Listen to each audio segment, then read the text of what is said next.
Welcome back to our next segment of Women Impacting the Nation of Just Asking. And I'm here with Debbie Ferris, and we're having a really an amazing discussion. I can't even believe we have to have this discussion about what just transpired this past week at that Christian school in Nashville, or in Tennessee. And you mentioned two things, Debbie.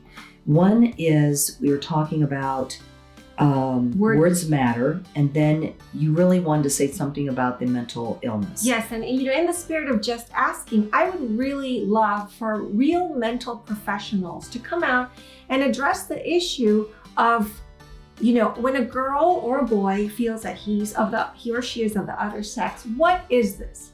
Is this a trend? Is it propaganda? Is it true mental illness? Mm-hmm. Because when we allow people that have a mental illness to have access to guns, then we have situations like this. But it's all about the mental illness. For example, I think about it. If my son, my 15-year-old, identified as a bird, I would say, well, as a parent, I think this is a mental illness. Or if my 7-year-old says, I identify as Superman, and he wants to jump off of the roof, as a parent, I'd say, hon, that's not possible, right? You need to bring these illusions to reality, right? Mm-hmm.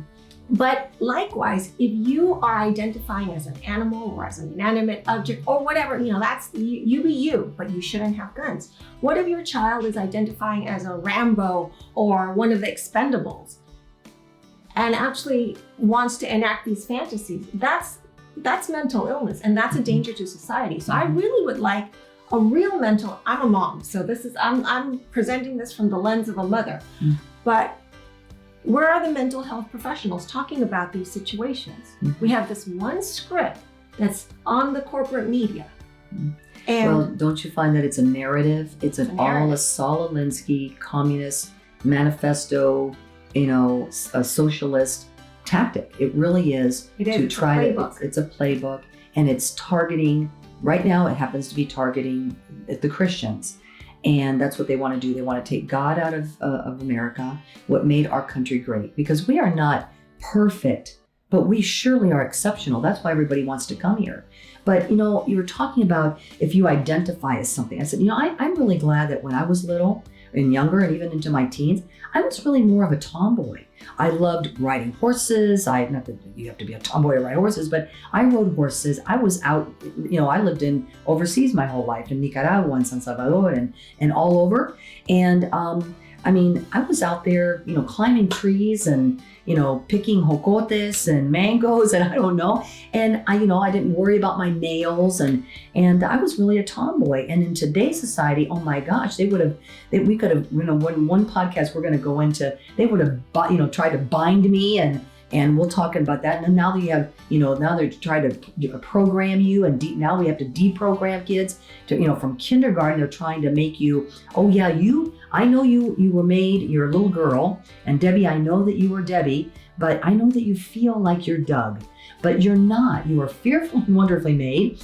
God made you, and you are a girl. Yes. And no matter what you change, no matter what you think in your head, XX and XY. There you go. That doesn't change. And your DNA, and that goes into, we're all over the board here today, but we can go into everything. If that girl that was 28 years old, not a teen, was in a car accident, and she happened to be dressed like a guy with pants and, short hair and all that kind of stuff, and the paramedics thought she was a guy, they're going to do certain medications because they think that you're a man, but you really are a woman. Mm-hmm. And that alters so many things in your DNA, your everything. And all of a sudden you could accidentally kill that person because you were giving them the wrong medicine.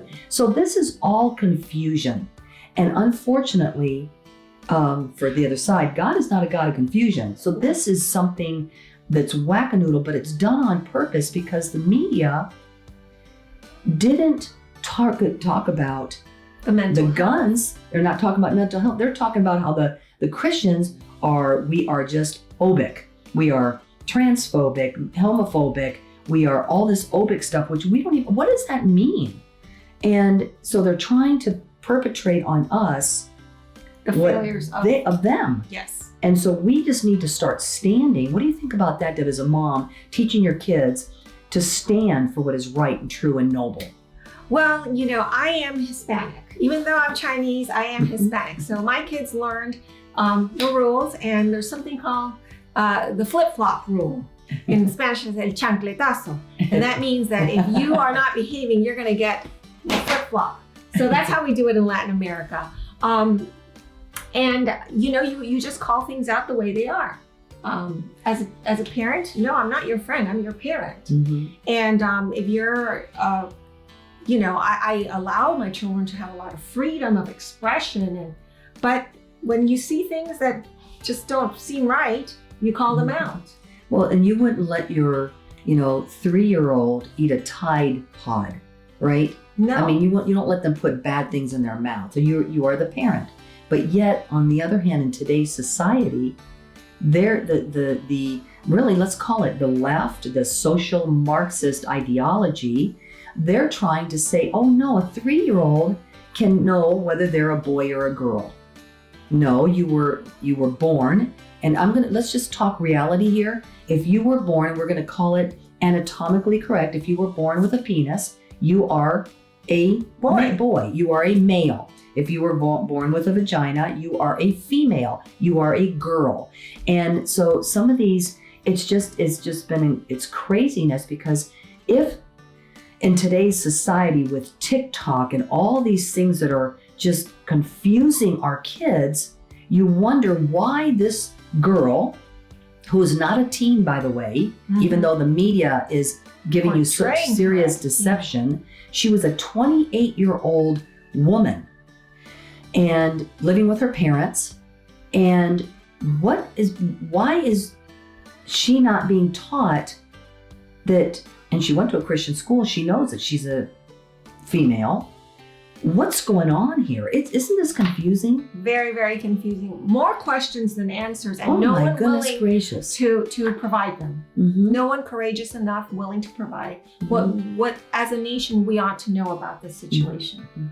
Well, we're going to continue to have this discussion. We're going to do a couple more podcasts on this, because I think I'm confused, because there's so many questions asked here. Because but we're going to come right back with Debbie and myself, and we're going to continue to go down to all the questions that I'm sure that all of you have that we need to have answered. So we'll be right back.